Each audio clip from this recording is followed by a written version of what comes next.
Good morning. PSTC first year के online class प्रश्न पत्र तृतीय भारतीय समाज और शिक्षा में आपका स्वागत है। आज हम भारतीय समाज और शिक्षा के अंतर्गत पढ़ेंगे राष्ट्रीय अल्पसंख्यक आयोग के कार्य। जैसा कि हम कल हमने राष्ट्रीय अल्पसंख्यक आयोग अधिनियम 1992 पढ़ा था, जिसके अंतर्गत अल्पसंख्यक आयोग का गठन और उसके अलावा उसके सदस्यों का वर्णन और उसके अलावा उनके सदस्यों को किस आधार पर हटाया जाता है उसके संबंध में जानकारी प्राप्त की थी। आज हम इस वीडियो के माध्यम से राष्ट्रीय अल्पसंख्यक आयोग के कार्य के बारे में जानकारी प्राप्त करेंगे। तो उसके कार्य हैं, इस आयोग के निम्नलिखित कार्य हैं वो इस प्रकार से हैं। पहला, इसका एक विशेष कार्य है कोई अन्य विवाद जो केंद्र द्वारा उसे निर्दिष्ट किया जाता हो। कोई ऐसा विवाद जो अल्पसंख्यकों के हितों की रक्षा नहीं करता है और केंद्र सरकार के द्वारा उसको निर्दिष्ट किया जाता है, तो उस विवाद को उस विवाद के संदर्भ में राष्ट्रीय अल्पसंख्यक आयोग है वो विशेष रूप से कार्य करता है और अल्पसंख्यकों के हितों की रक्षा करता है। दूसरा है, अल्पसंख्यकों से संबंधित किसी विषय पर रिपोर्ट केंद्र सरकार को भेजना। राष्ट्रीय अल्पसंख्यक आयोग का मुख्य उद्देश्य यह है कि देश के जितने भी अल्पसंख्यक सदस्य हैं उनसे संबंधित किसी भी प्रकार के मामले या किसी भी प्रकार के विवाद से संबंधित जो रिपोर्ट है उस रिपोर्ट को तैयार करना और इस रिपोर्ट को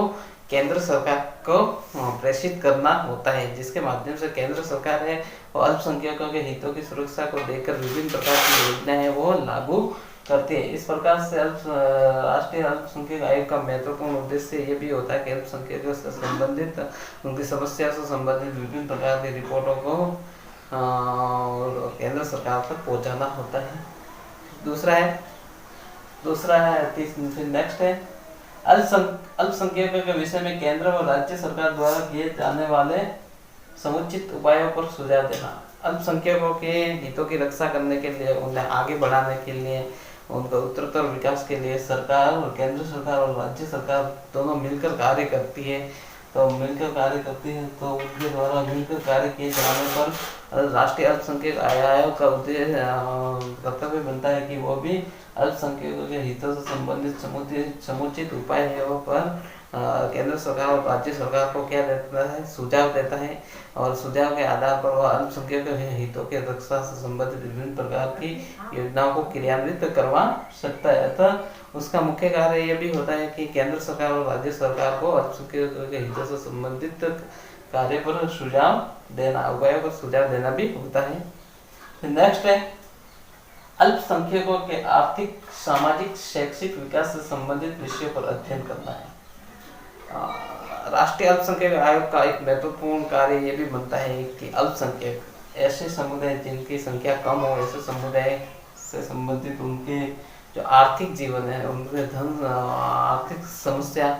उनके सामाजिक और शैक्षणिक विकास को उत्तरोत्तर विकास बढ़ाने के लिए विभिन्न प्रकार के विषयों का अध्ययन करना है और विभिन्न प्रकार के विषयों का अध्ययन करके उनकी समस्या तक पहुंचना और इस प्रकार से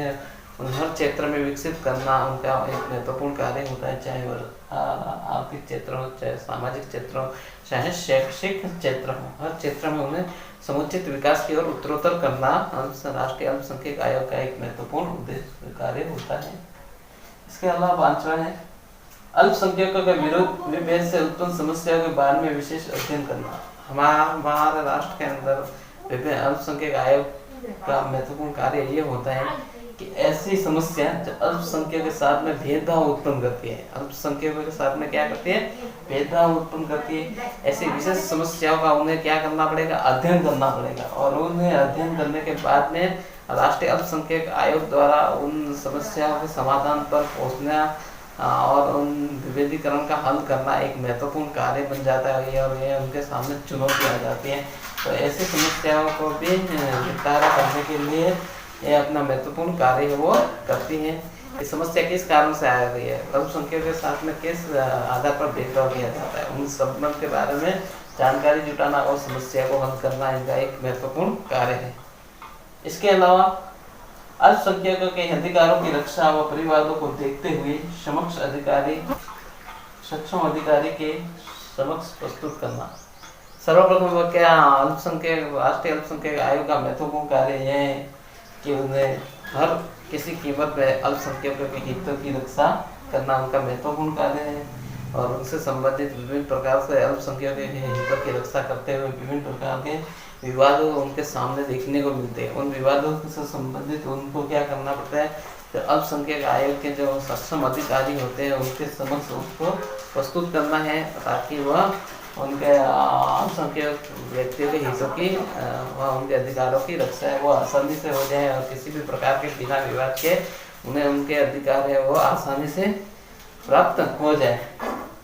अतः अधिकारियों को भी उनके हितों के संबंध में अवगत कराना अल्पसंख्यक राष्ट्रीय अल्पसंख्यक आयोग का एक महत्वपूर्ण कार्य होता है। फिर नेक्स्ट है केंद्र व राज्य सरकार द्वारा अल्पसंख्यकों के हितों की सुरक्षा दे पाना। राष्ट्रीय अल्पसंख्यक आयोग का एक महत्वपूर्ण उद्देश्य और महत्वपूर्ण कार्य हम ये भी कह सकते हैं कि राष्ट्रीय अल्पसंख्यक आयोग है वो क्या करती है, राज्य सरकार और केंद्र सरकार के मध्य की कड़ी के रूप में कार्य करती है। जिस प्रकार राज्य के अंदर रहने वाले अल्पसंख्यकों के कौन कौन से अधिकार हैं, उनके कौन कौन से राइट है, किस प्रकार की सुविधाएं वो प्राप्त होनी चाहिए, ये सभी जहाँ सभी के सभी राज्य सरकार और केंद्र सरकार के द्वारा जो अल्पसंख्यकों हितों की रक्षा की जाती है उनको किसी भी प्रकार के सरकार द्वारा उचित लाभ प्राप्त होते हैं, उन लाभों को प्राप्त करवाना किसकी जिम्मेदारी होती है, राष्ट्रीय अल्पसंख्यक आयोग की जिम्मेदारी होती है और उनके अधिकारों को सुरक्षा प्रदान करवाना भी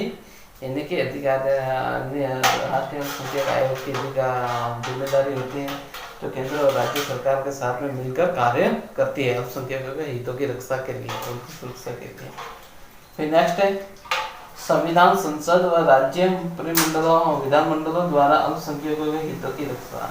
हम जानते हैं कि हमारे संविधान के अंतर्गत विभिन्न प्रकार के मूल अधिकार दिए हुए हैं, नागरिकों के राइट्स दिए गए हैं, इनके अंतर्गत भी अल्पसंख्यकों के हितों की काफ़ी रक्षा है वो की जाती है। किसी भी अल्पसंख्यक समुदाय को अपनी संस्कृति अपने धर्म को मानने की अनुशंसा, अपने धर्म का प्रचार करने की पूर्ण रूप से स्वतंत्रता है। इसके अलावा विभिन्न प्रकार की धार्मिक शिक्षा देने का भी उनको अधिकार है। इसी के अलावा संविधान के द्वारा है, हमारे संविधान के द्वारा उनको विशेष प्रकार के अधिकार प्राप्त है। इसी प्रकार से संसद और राज्य के विधान मंडलों के द्वारा भी उनके नागरिकों को कुछ न कुछ अल्पसंख्यकों के अधिकार दिए जाते हैं, चाहे आरक्षण के क्षेत्र में हो, चाहे राजनीति के क्षेत्र में हो, चाहे हर क्षेत्र में उन्हें विभिन्न प्रकार के से उनके हितों की कहीं न कहीं सुरक्षा की जाती है और ये सुरक्षा करवाने के अंतर्गत राष्ट्रीय अल्पसंख्यक आयोग का एक विशेष महत्वपूर्ण योगदान रहता है। अतः हम कह सकते हैं कि राष्ट्रीय अल्पसंख्यक आयोग के महत्वपूर्ण कार्य इस आधारों पर ध्यान में रखकर बनाए जाते हैं कि वे किसी न किसी प्रकार से राष्ट्रीय अल्पसंख्यक आयोग के माध्यम से अल्पसंख्यकों के हितों की सुरक्षा प्रदान करें और ऐसी स्थिति में उन्हें विभिन्न प्रकार की सुरक्षा प्रदान करवाई जाए और उन्हें अल्पसंख्यकों को हर क्षेत्र में आगे बढ़ने के लिए प्रेरित किया जा सकता है। तो राष्ट्रीय अल्पसंख्यक आयोग का एक महत्वपूर्ण उद्देश्य कार्य इस प्रकार से थे। आज की क्लास में इतना ही। आपका बहुत बहुत धन्यवाद।